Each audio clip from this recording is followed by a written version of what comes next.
Wipe the crust out your lie. My lie or my fate? Your eye. Where's that? I don't know. I was just telling you to pull the crust out your eye. It is Wednesday, January 18th at 8:04 in the morning Central Time. I hope you guys are having a great day, because I know I am. How'd you sleep last night? I slept pretty good. I had some dreams I wish was continuing, but now that I'm up, it's all good. Would you wake up stuck to the bed? No, I had some rocking dreams. That's good to hear. I hope they transfer over to tonight. Ooh. Yeah. But no, definitely. So let's talk about some basketball. I just saw that you uploaded a football clip about the 49ers. And I did the Chiefs and Niners yesterday, and they both flopped. My videos are flopping desperately. I got rent to pay, so I got to figure something out today. When you tag, do you include players' names? Fuck no. I include player names. I know, but I have like videos with almost 100K, and I just did rapid tags. That's impressive. That gives me so much more hope. Yeah, right. Like I just type in San Francisco 49ers. Bang. How much do you love rapid tags since I showed you that? I love it. Yeah, I like it a lot for the show too. You know, tagging is weird because what's that stuff that we'll just do this little banter real quick before we start the episode? What's that SC like the tag thing that you see like? No, all the YouTubers. If you know, like how if a YouTuber shows them like screen recording their screen, and they go on YouTube, their YouTube has that like YouTube like widget, you could say, that like it like adds tags and shit, and it like shows like let me pull. Yeah, YouTube. You gotta pay for it. YouTube. Crypto was the dumbest invention. Oh my god, dude! Did you watch that video? No, I just saw it on your Snapchat like a minute ago, and I saw that as a tab. It was funny. Am I Kansas, wrong? what happened? Kansas. Yeah, what happened? It's the G word. I text this dude. I make fun of Kansas losing, and then I tweet him and make fun of Kansas losing. He's like, "Dude, you could have just texted me." I'm like, "I did both." I did both. YouTube tags. I'm trying to find braised beef short rib. Welcome that is such to the Daily Ding. You don't like that one? I love that opening. That opening's so good. Yeah. Braised beef, short ribs. Damn! Yeah, it's so good. We need something like that. I actually do know a guy. Okay, whatever happened to the new design? I hit my guy up. He just designed a Swedish. I'll let you pull this up. You guys been busy. Swedish meatball for IKEA.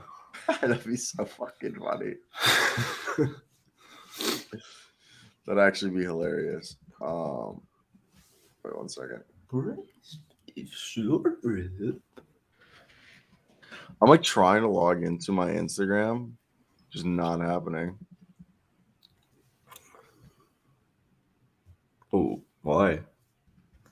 I forgot the password. Did you want to go look at Golf Bowling's latest posts?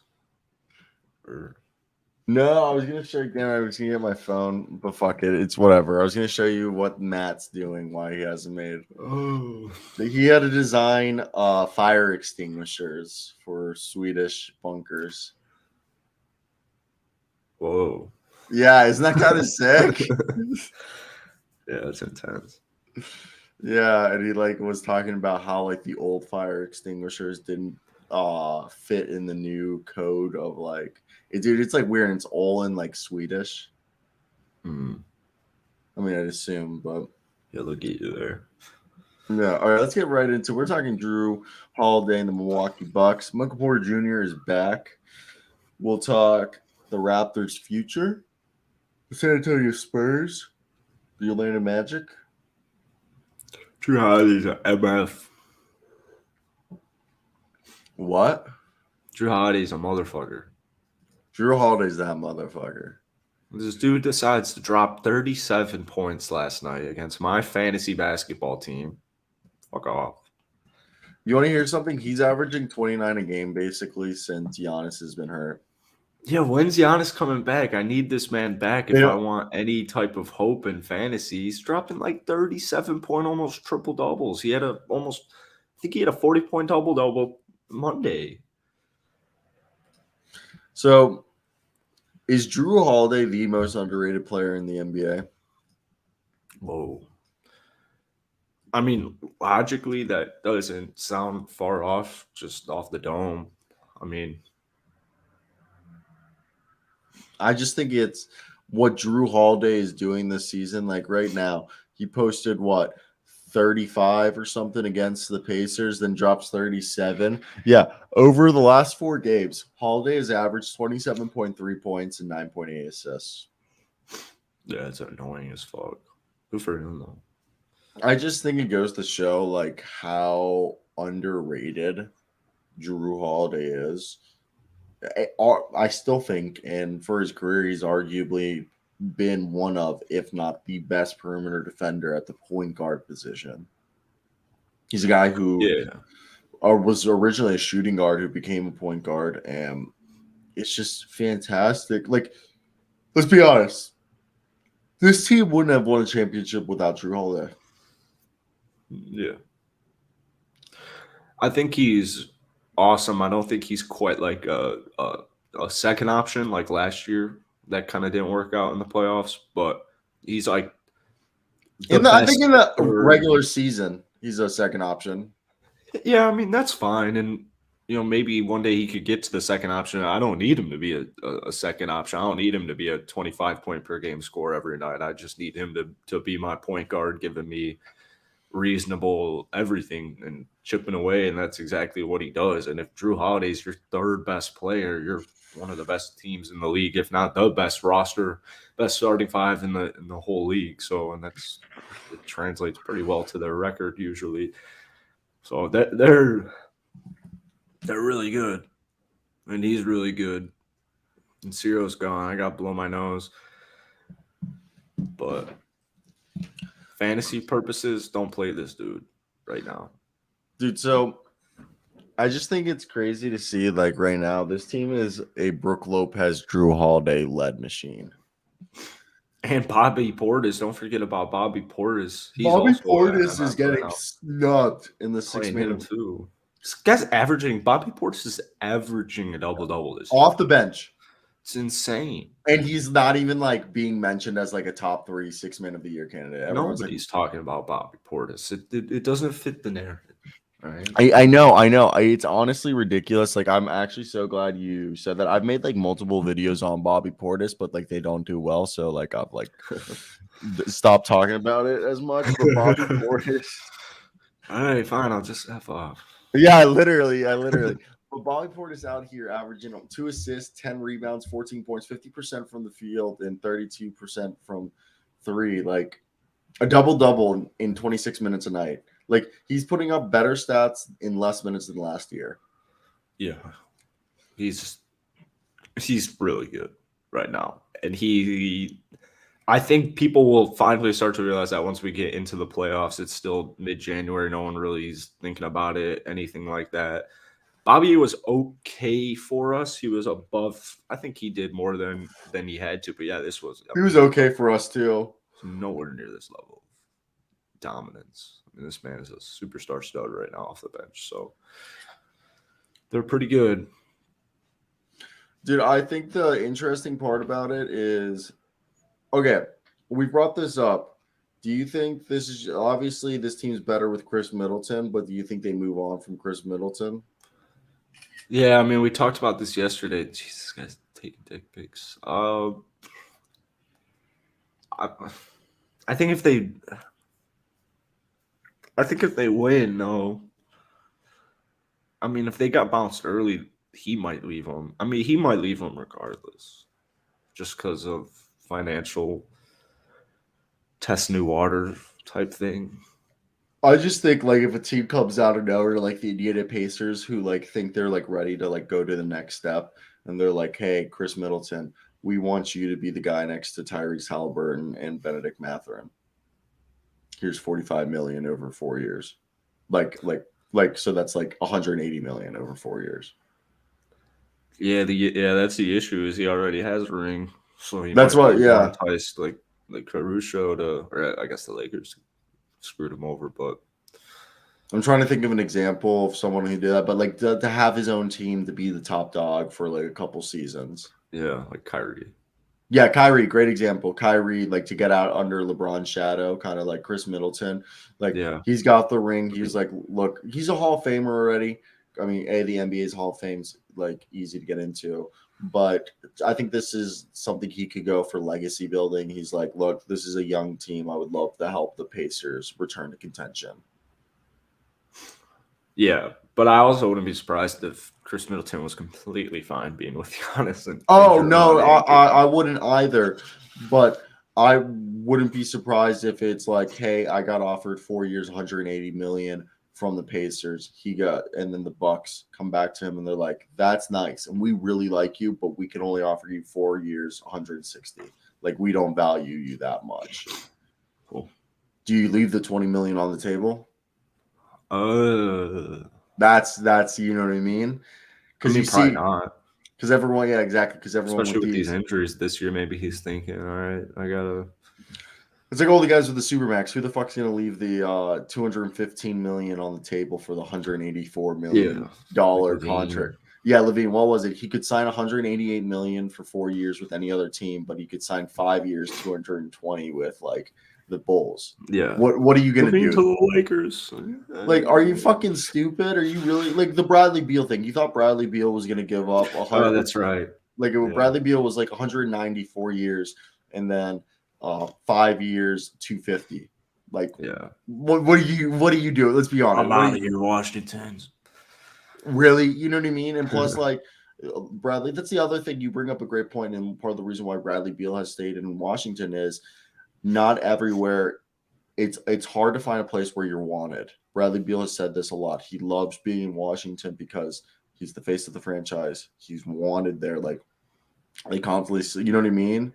And I think that's, obviously that could be something that, Chris Middleton stays because he enjoys being wanted. But also, Milwaukee can pay him more than anybody else.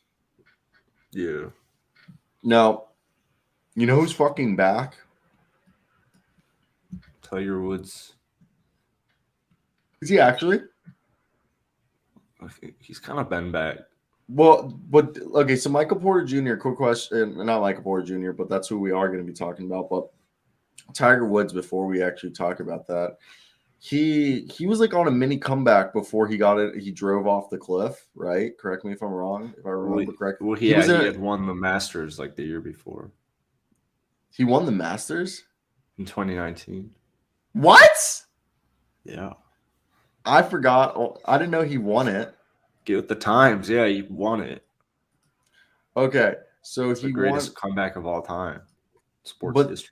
And then he got in the car crash, and then the comeback ended. He got in the car crash actually probably a year later. 2 years later, maybe. Yeah, and then the comeback ended.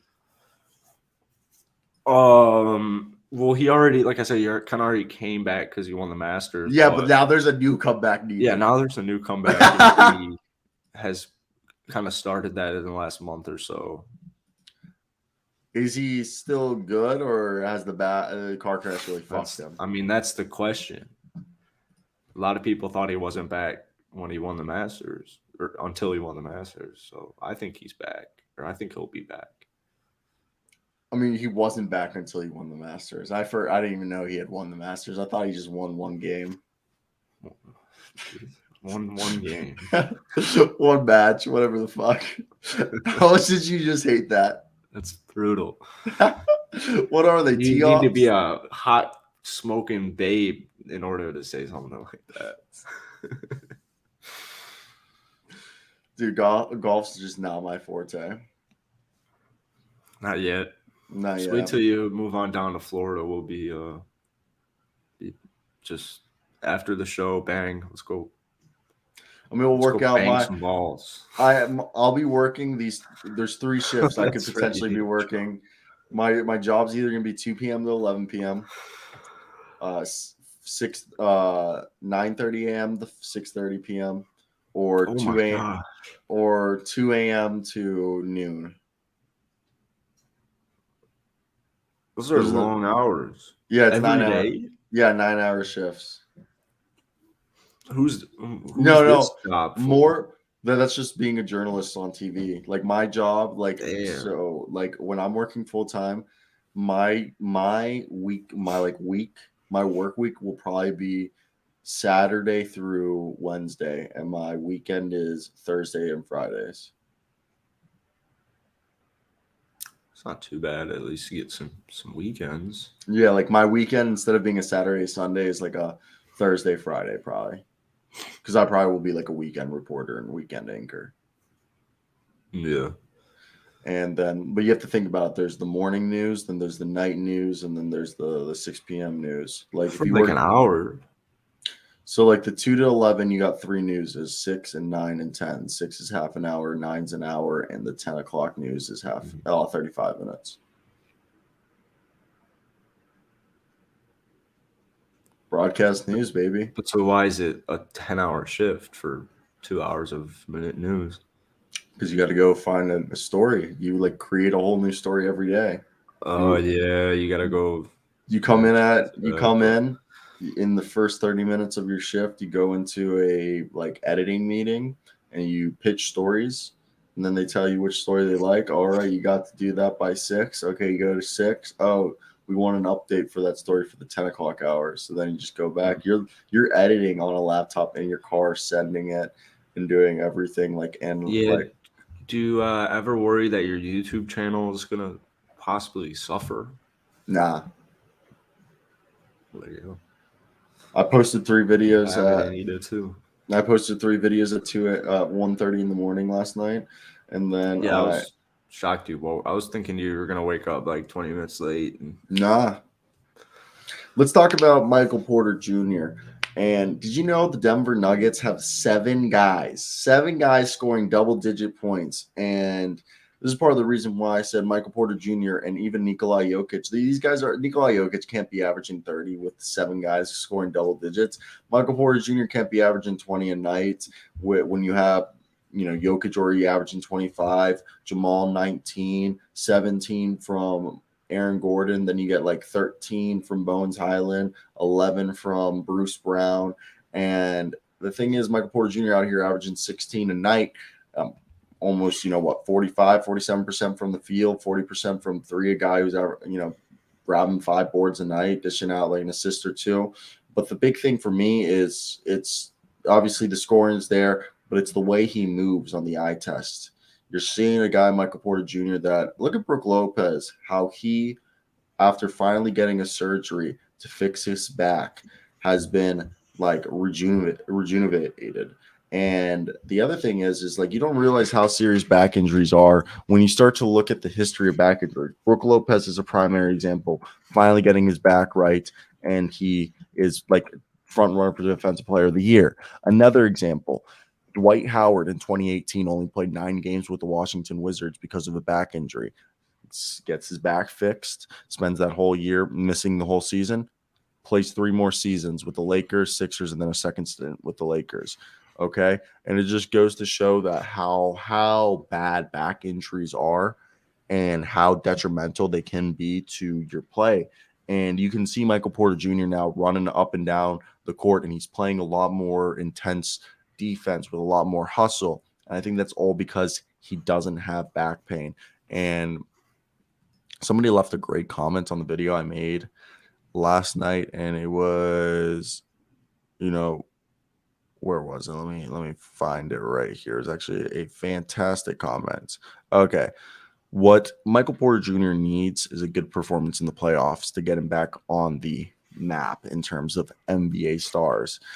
Michael Porter Jr.'s had this narrative that's followed him since high school that he's injury prone. But in reality, he's still recovering. And from what this guy, NBA B-Ball Serbia, commented, he's listened to interviews. Look at the DNVR interview they published with Mike yesterday, and he talks about the back injury. He said himself that he's returning to form and his back is getting better, and it means that he's still feeling it, but he's getting better and better each day, and we can clearly see that he's moving and jumping better from week to week to game. He's improved his defense so much, which was his greatest weakness, and now, he's having less laps and he's on track. And I think as we get to the playoffs, this guy was number one prospect in the country. Today, people would put him probably in the top 100. But I bet you after the playoffs, this guy you're going to be putting in your top 50 players in the NBA. Maybe even top 25. I'm kidding. Top 50, definitely. But I just think it's really well. What do you think of Jamal Murray? What? And Jamal Murray, Michael Porter Jr., fuck you. Just talked to Michael Porter Jr. for 10 minutes. How's Jamal Murray?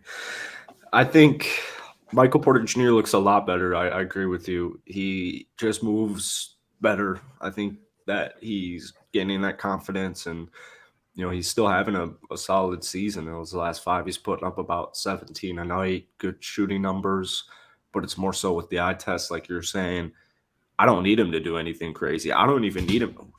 I don't even need him to be a top 50 player for Denver, because I have one of the best in Nikola Jokic, and Jamal Murray's still getting back from injury, and Aaron Gordon's a dog, and I've got all this great supporting cast. But I would love to see Michael Porter Jr. kill it in the playoffs. I know he's maybe struggled in the past, and I'm rooting for him. You never like to see these injuries to the big injuries to these young kids so early in their career. So do you think that's AAU? I talked about this. So my friend Hunter, he was the one that I've told you in the past that he had that Dartmouth offer, and he also got an offer to go to Central Arkansas, Scottie Pippen's alma mater. And he was only going to go if he got Dartmouth, but they ghosted him because a higher recruit that was supposed to go to like Georgia Tech ended up committing there, and they just ghosted him because he realized he was probably their backup option to this better recruit. But the better recruit ended up committing, and they just ghosted him. But my friend Hunter, my roommate, he played against like Jalen Wilson, Trey Young, who else? He played against RJ Nembhard, Quinn Groves or whatever his name. A bunch of anybody who is in the NBA or Team 1 from Texas. My boy played him, and he swears that AAU is what's causing these injuries, what's ruining these young guys in a sense, because he explains to me listen, this is my boy Hunter's life. This is just high school ball. Wake up 6 a.m., be at the high school gym 6:30 because he had keys. You know what the gun is? It's that thing where it's the thing that you put underneath a basket that catches your makes and then shoots you at it, and it tracks how many you've made and how many you missed. And then so he would take 1,000 shots between 6:30 and 8 a.m., get home every single day, and he had to print it out and give it to the coach because he had to make 80%. He had to make 800 threes out of 1,000 threes just to have a green light in a game. He had to do that 3 times a week. Okay. And he would do that every single morning before school because he had keys to the gym, and his grandparents' house was across the street. So 6:30 to 8, put up 1,000 threes, print it, drop it off the coach's house, shower. Okay. Then after school, go to high school practice or high school game. Then on the weekends, you got AAU where he's on Saturday, get there 9 a.m. and then leave by 7 p.m. You play 5 games of AAU basically. And then you do that sometimes even Sunday if you have a tournament. And by the end of it, you've played probably almost 10 games a week, it feels like. Pretty crazy, right? Yeah. All at the age of 17, 18. Playing I didn't play AAU just because I started fell in love with weed and just didn't I honestly. And the other thing, my parents were kind of a-holes because my parents come from foreign sports, so my parents never understood American sports. They always got pissed off. They're why are we paying for this? Because you have to understand my parents being foreign, you go to the academy and you try out, and then the academy pays for everything because you're good, Oh. Yeah, my parents grew up in Europe and Argentina. So in Argentina and Europe, how that works? Yeah, if you're good, That's my cousin was on River Plate, and shit. Like not River Plate, Boca Junior. He almost made Boca Junior, which is like one of the best soccer clubs in South America. And what they do is, if you're good, you go tryouts. Okay, you go to the tryout, and you get put in the academy. You either live there if it's far away, or you commute from your house. You go do school there, you practice, you eat, and they pay for everything. That's how it works in any other country besides America and Canada. You go there, they pay for everything, and those academies either are for soccer, basketball, rugby, and they pay for everything. If you're good enough, the academy pays for everything. That's how sports work outside the Americas. You work hard, you try out, you make the academy. The academy sees you as an asset, and then like.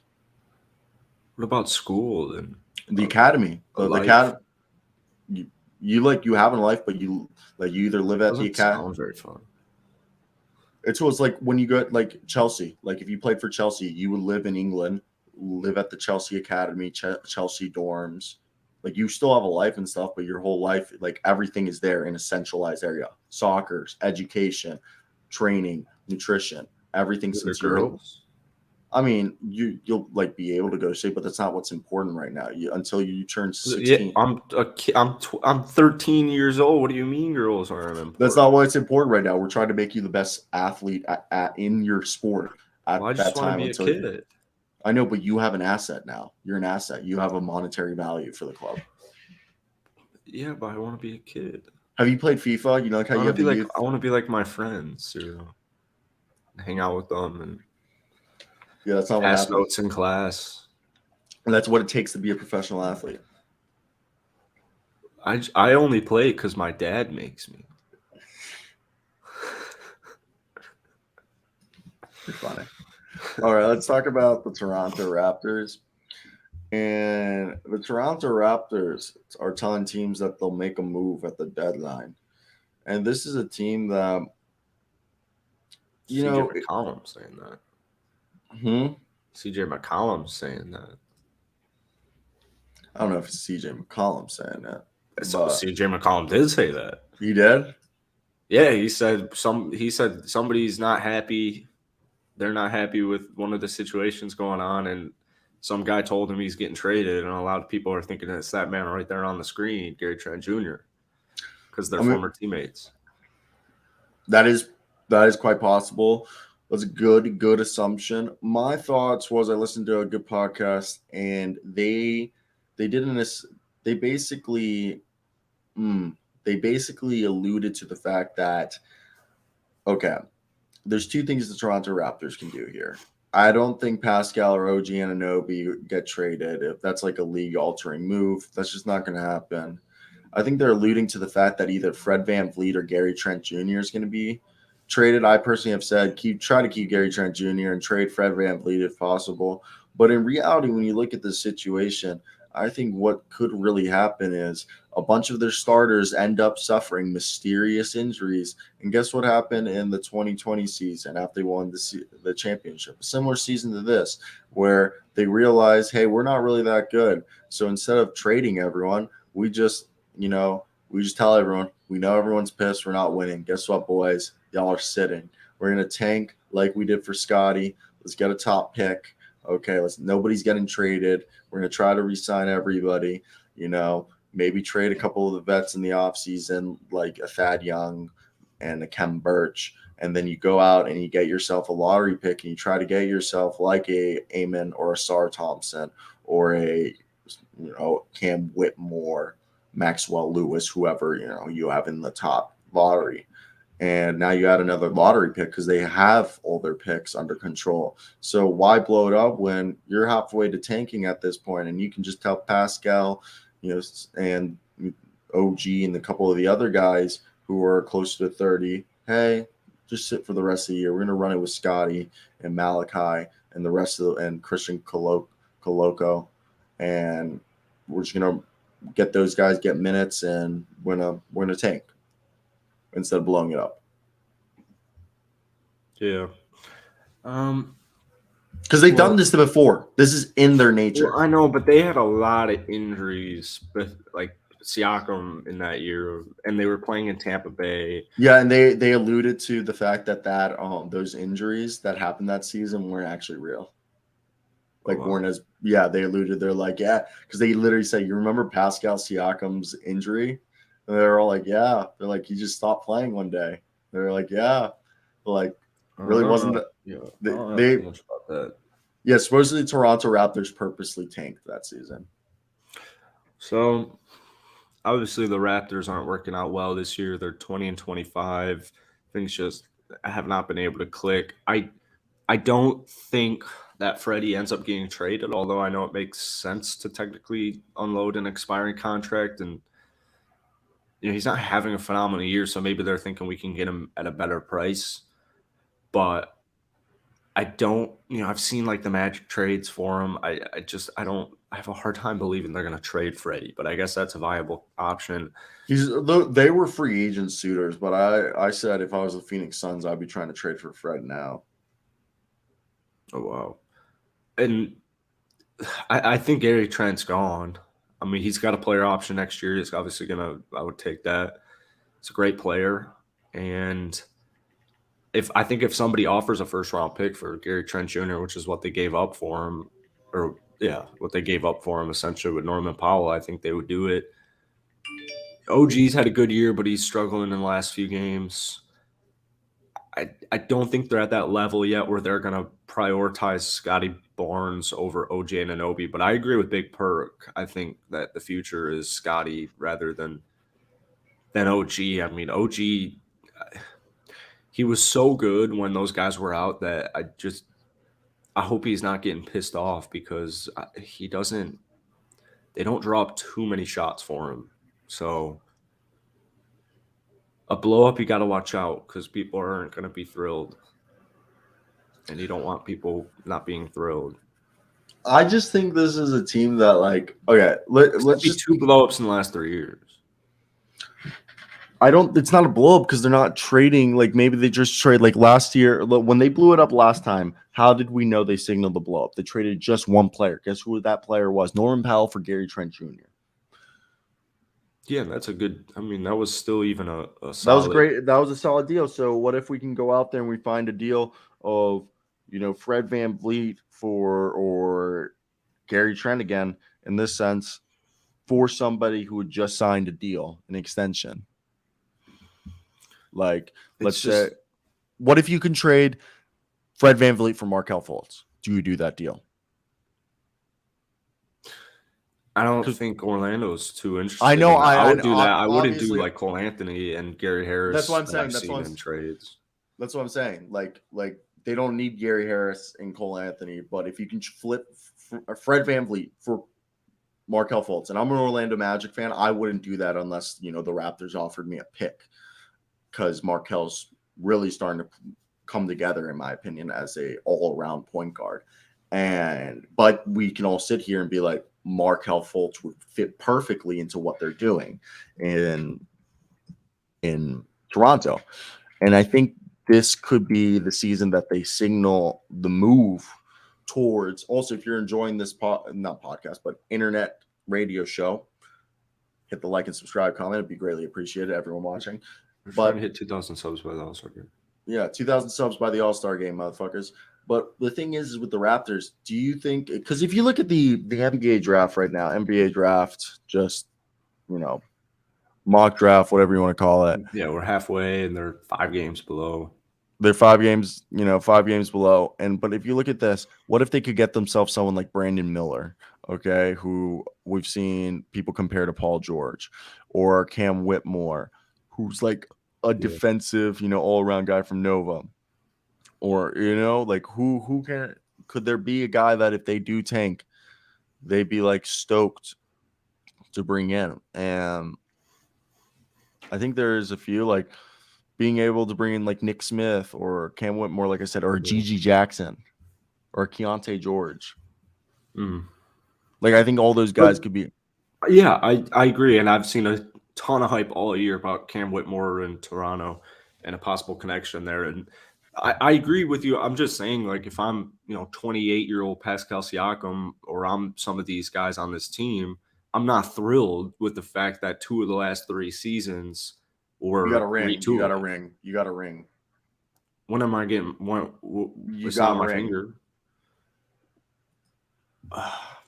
Yeah, so I've already tasted the ring, so get me the hell out of here while you guys contort your lineup and get me somewhere where I can go taste that again, because now I got this high that it's just not being itched. I've got this scratch that you guys can't itch anymore, and it's been 2 or 3 years of this bull jive. What are we doing here? Maybe I'm not requesting a trade, but I'm thinking to myself, if this were to happen again, if we're not a good team next year, get me the F out of here. And I'm gonna go tell CJ McCollum that. Damn, bro. Tell me how you really feel. I mean, it's just an interesting situation, but that's it for Raptors talk. TP will like that. San Antonio Spurs. Jeremy Sohan is legit. I think they have 3 cornerstones, arguably 4 if they can keep Pirtle, but Devin Vassell's their shooting guard. Kellen Johnson's their small forward, and their power forward, Jeremy Sohan. And they either have a guy who's going to be one of the best backup point guards in the NBA, or an above average starting point guard, and Trey Jones. What do you think of the San Antonio Spurs? You think they're a team that's improved as much as I do? I love the Spurs. And speaking of Trey Jones, he was averaging – I was watching that game last night, and the announcers, first thing they said was Trey's been averaging 20 over our last 5, and he had another good game last night. So Trey's, even starting to take that scoring jump. I love this San Antonio Spurs team, and I think it's hard to really understand that until you watch a Spurs game. Devin Vassell, I know he's injured, but he's having a solid season. Jakob Poeltl. Zach Collins is the Mike Muscala of this group. Yeah, I'm not a big Zach Collins fan because I know I love him. Knows him. Says he's a DB, but Jakob Poeltl, you're right. As the days go on, it seems like Jakob Poeltl would probably love to be back with the San Antonio Spurs, and they have even nice vets. But Keldon Johnson has taken that franchise centerpiece role perfectly, and this man was a stud last night. I think he put up mid-20 points in the second half yesterday. They kept throwing Royce O'Neal on him, and it was not working. It was not working out at all. And they weren't even double teaming him. And 36 points for Keldon. Double at the end of the game. And so, I mean, he's a dog, and he's taking that leap. And speaking of Sohan, he'll have some games where he struggles, but like last night, he was in a little bit of foul trouble, but he's scored 16.5. So the potential's there with Sohan, and I like that Pop is playing him. What was he drafted 9th? So yeah, you don't see that too much. So a rookie Spur starting. Yeah, that's the crazy part. A rookie Spur is starting, like actually getting minutes. Like, look at Malachi Branham and Blake Wesley. Like, Malachi played 20 minutes tonight, but Blake Wesley's coming back from a torn MCL. Malachi, it took him a while to break into the rotation. Yeah. And I mean, Malachi, it's the 3-point shot that isn't falling for him right now, but he shows flashes of being decent. And I don't know, I very much like John Collins. I mean, not John Collins, Zach Collins. I do like John Collins, but Zach Collins is a guy that he's kind of like the Mike Muscala. It seems like he's 25 years old, but he comes in, plays 20 minutes a night, shoots 37% from 3, takes about like 1 or 2 threes a game, shoots 53% from the field, gives you like 9 points, 6 boards a night, and a block a game. Solid guy. People forgot about him since of that injury, really. Yeah, and right as we're talking, San Antonio Spurs won 2 first-round picks for Jakob Poeltl. I reported that like a month or 2 ago. That's old news. And it just goes to show that, like, how highly the Spurs value Jakob Poeltl and the talent that he is. So what do you expect from the Spurs? I mean, if they get themselves Victor Wembanyama this offseason, the rebuild's over. They're back into title contention. Even if they got themselves Scoot Henderson, I think this is a team that's threatening. What do you think they're further ahead than maybe you say the Houston Rockets and their rebuild? It's not even close, 100%, and it really isn't even close, and that's the concern. That's the issue for the Rockets. But I think not even close. I mean, I have Keldon, so I have my franchise guy. I actually don't even need Victor Wembanyama, especially if Jakob Poeltl is willing to come back. Jakob's one of those guys where he's a stud. He's efficient. It's not going to show up on the stat sheet, although it kind of does for basketball dorks. but not he's not averaging, Joel Embiid numbers. So therefore he must not be valuable. Almost more valuable. Trey Jones is an interesting piece that you bring up, Scoot. I think what they're doing is they're still evaluating their young talent and deciding who do we want to move forward with. And, guys like Romeo Langford, maybe Josh Richardson and Doug McDermott get traded out at the deadline. But, I'm looking at like KBD, Zach Collins, obviously my young cats, my 3 rookies. But I think, they'll take the draft. Whatever happens in the draft happens in the draft, and they'll go into free agency and they'll, use their evaluations from the season and go from there. And I'm excited because we haven't seen the San Antonio Spurs in the playoffs since 2018, 2019. It's been a couple of seasons, several seasons. And yeah, exactly. As Thomas, what's up, Thomas? If Pop has a decent roster, you can get them playing good ball. And they got it. It certainly was not pretty last night. And I know the Nets were missing their top 2 scorers, and they went like 3 of 20 from downtown, and they had 20 plus turnovers. But at the end of the day, a win's a win. The Spurs took down the Brooklyn Nets last night. And Ben Simmons had a triple double, and they couldn't stop. I know, and he almost had a quadruple double with his turnovers. Then I wanted to talk Nets today. I'm surprised because they've lost 3 straight. I wanted to officially call for a Joe Harris trade, and if they don't trade Joe Harris, I'm a little worried. Yeah, I think a lot of people would like a Joe Harris trade. You're not the only one there, 0 bud. points last night. 0 points. And Ben Simmons was going right at Jeremy Sohan to start off the game. He took like 5 shots in the first 5 minutes. Was he actually? Like one of them, but yeah. And then he kind of stops that, and it's going to trend with Ben Simmons that I don't quite get. One of those days, maybe those layups will be turned into dunks, but he doesn't have that like smooth, soft touch that he used to have quite yet. All right, let's pivot and let's talk about the most underrated sophomore, one of arguably the top 50 players in the league already. He plays for my Orlando Magic. Could you guess who it is? Could you guess who this Cole man? Anthony. Franz Wagner. Guy's averaging like 20 points a game. Yeah. Okay. This guy is capable of guarding guards in the perimeter, but he's also capable of holding his own in the paint. And Franz Wagner right now, I saw a stat a month ago. He was top 10 in opponent field goal percentage in the paint while players on and off the floor with like Jaren Jackson Jr., Wendell Carter, Bismack Biyombo, Wayne Gabriel, and Walker Kessler, and then in there was Franz Wagner. I don't know. I just think this is a guy this is a 21-year-old who can handle the ball like a guard, drive, shoot, finish, and play defense all at 6'10". And how do you stop him? It's a great finisher. 75% at the rim. Yeah. Whoa, did you hear that? Was that your stomach? That was my stomach growling, yeah. Hungry? Yeah, missed out on dinner last night. So did I. All I had was bread. Yeah. Came home too late. Everything was closed. Yeah. Oh, sorry, Franz. He's the best sophomore player. It's not close. Maybe if Cade wasn't injured, he'd be giving him a run for his money. But yeah, it's not even Jalen. No disrespect, Jalen or Scotty or any of the other sophomores, but that's how good Franz Wagner is. He's an efficient monster. Yeah, I want to know, okay, so Franz Wagner, what's his ceiling? You know? Yeah, probably a 25 point per game, 25, 5 and 5. Actually, probably better than that. I don't know. It's a good question. I don't have an answer for you.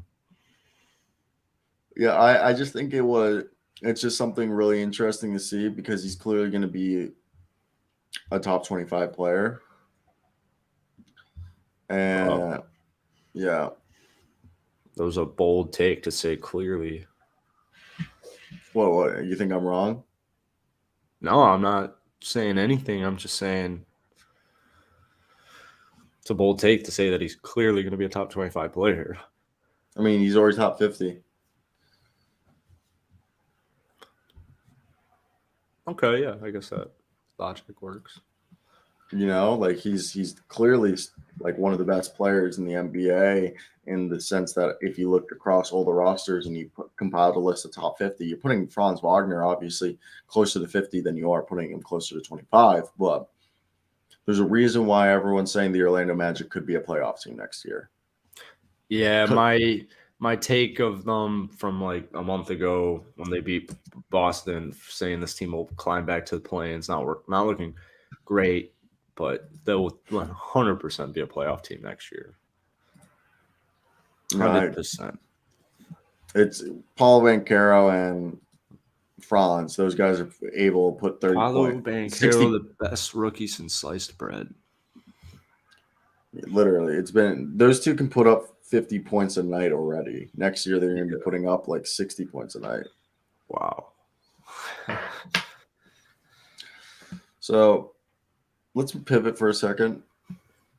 And it's definitely interesting to see this, but I don't know. We've all known about Jakob Poeltl being on the market, and we mentioned that we think Jakob Poeltl, with every day that passes, he's potentially going to just stay with the San Antonio Spurs, test free agency, and they can offer him more money than anybody else in unrestricted free agency and keep him. However, according to team sources, the Boston Celtics management recognizes the possibility that Robert Williams could miss playoff games, and replicating Al Horford's minutes in production from last postseason will be difficult since he isn't coming off the massive offseason he had enjoyed with the Oklahoma City Thunder in 2021.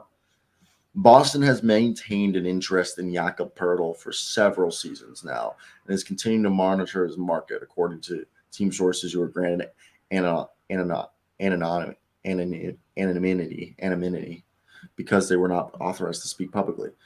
The sticking point has been always the price. San Antonio has made it known to any interest party throughout the league that the Spurs would want at least 2 first-round picks for Jakob Poeltl, according to team and league sources, which was their same stance they took on Derek White last season. What do you think? What do I think? Pretend I'm the San Antonio Spurs. Give me an offer. All right. Well, I need to give you about like 10 million. I don't denied. Or sorry, not wrong, but denied. I'll trade you Daniil Gallinari, Denied. Payne Pritchard. Denied. Oh wait, they wouldn't trade. Do you think they would trade an injured Daniil Gallinari, Denied. or can we just talk real quick? Like when it was Danilo was on the. Oh my God, that's right. But they wouldn't do that to him because Oh my goodness, I forgot about that. They wouldn't do that because he had torn his ACL and he's a lifelong Boston Celtics fan. And it also won't work because the Spurs don't want him. So. Well, I was gonna say Daniil Gallinari, Payne Pritchard, and 1 first-round pick. Yeah, I know. That would make the salaries work. You want to still pretend I'm the Spurs? Say I'm a cat named Jalen. What about Grant Williams and Payne Pritchard? It's actually kind of interesting, but for the comedic effect, offer me Jaylen Brown. I just think it's Jaylen Brown. Yep, sure, accepted. No, but the Grant Williams one is kind of that's a kind of interesting one because he's definitely going to have some free agency offers. Interest. Yeah, and if you could be like to San Antonio, here's Grant Williams, Payne Pritchard in the first. You get Pritchard for another year, and you get the restricted free agency of Grant Williams. And maybe they can woo him. Yeah, and then maybe they can woo him. Nice. Give him a fat paycheck. Juicy porterhouse. And they're like, here, we'll only send you 1 first-round pick, but we'll send you Grant Williams and Payne Pritchard. Now you start to think, is Grant Williams worth losing for Jakob Poeltl? Oh, fuck off, yes. You think so? Yes. I just think it's a difficult one that to figure what. Maybe if they won it all last year, I'd say I understand that logic, but Grant Williams was so good for them, and it's still so good for them. He's averaging a career high 8.9 points. whoa, 50% almost from the field. no way, 8.9 points. Fuck you. I could get a top 10 center. I'll keep my guy who's scoring 8.9 points. Good point. Good point. Respect to Grant, but It is definitely interesting to see how this all plays out. Wait, let me text Luke. He's a pussy. he can come on right in time for Pirtle. Yeah, literally, I was about to queue up Pirtle in a second. But yeah, no, I think just realizing that the fact, I think Pirtle is gettable, but I don't know what the right price is. Same route. Yeah, I don't know. All right, guys, hit that like and subscribe button if you've enjoyed today's show. We're going to play a little game that we always play near the end of our shows. And he's on the screen right now. Yeah. Every time the announcers say Pirtle, I'm like, yeah, I'd play a game. Talking about that game, Pirtle. If you guys are wanting to tag along with us, comment down below your guesses. You bet. Let's get right into it. And right here we are. Here's the silhouette. Nick Richards. Look at those ears. I really hope it's not Nick Richards. Please don't. What? And you go Kessler. He's in the West. Where's 14? What's that number or a height? I'll go. He's 6'6", 6'6" or 6'5". Sexton. Gay sex. Damn. He's a guard. Kind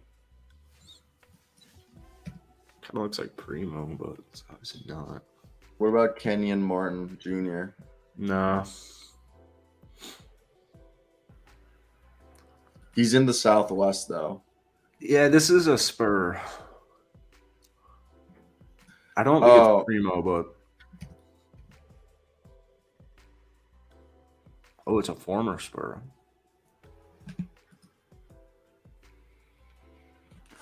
Is there any former Spurs on the Dallas Mavericks? I don't know. Off the dome. Oh, is that Christian Wood? No, it's not. Sorry. Looks like Christian Wood. It does. I thought about Christian Wood, but he never played for the Spurs. And it's not a guard. Or he's not a guard. 6'6". Not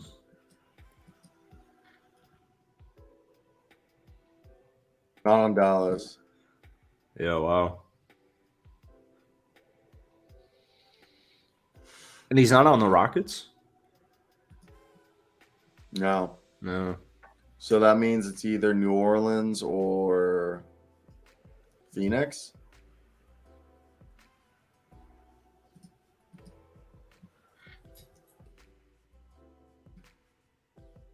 That's Pacific. We got 2 guests left. So it's either New Orleans and what's the other team? It's not Phoenix, right? You just did them? Yeah, and it's not Oklahoma City. Memphis. Sure? Oh, nice. Thank goodness. I got to rip a. You gotta rip a shit? Yeah.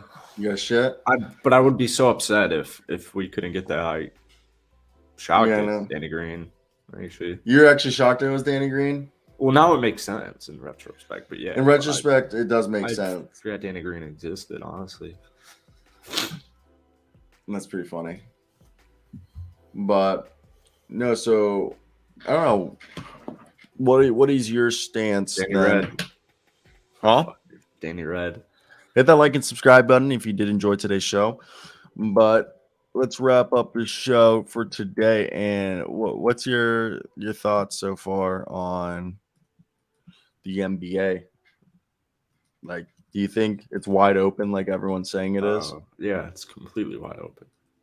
Yeah, this is the first time where I can't say beside, like, obviously, I think there's like 4 teams. Like, if I had to say 4 teams, Denver Nuggets, Memphis Grizzlies in the West, Brooklyn Nets, and the Boston Celtics in the East as my 4 favorite teams. But I couldn't, if you said, would you put money on those teams making the NBA Finals? I don't know if I could. You? I mean, it's gonna be Nets Warriors, but yeah, I see what you're saying. I mean, that's what I'm saying is the Warriors also could just completely turn their season around, Yeah. you know, without us even like realizing. So I think that's a big thing that people aren't talking about. So that's where I want to hear people's thoughts. But that's basically going to be it for us today. Jackson's got a shit. I also have to shit now. So I got a class too. I got class at 11, but joke's on you. Really. All right. That's basically it from us. I'm going to peace out. I hope See you ya. guys did enjoy today. Be a friend, tell a friend about the internet show, the NBA show. Like, comment, subscribe. But that'll be it for us today. Let's hit that night music.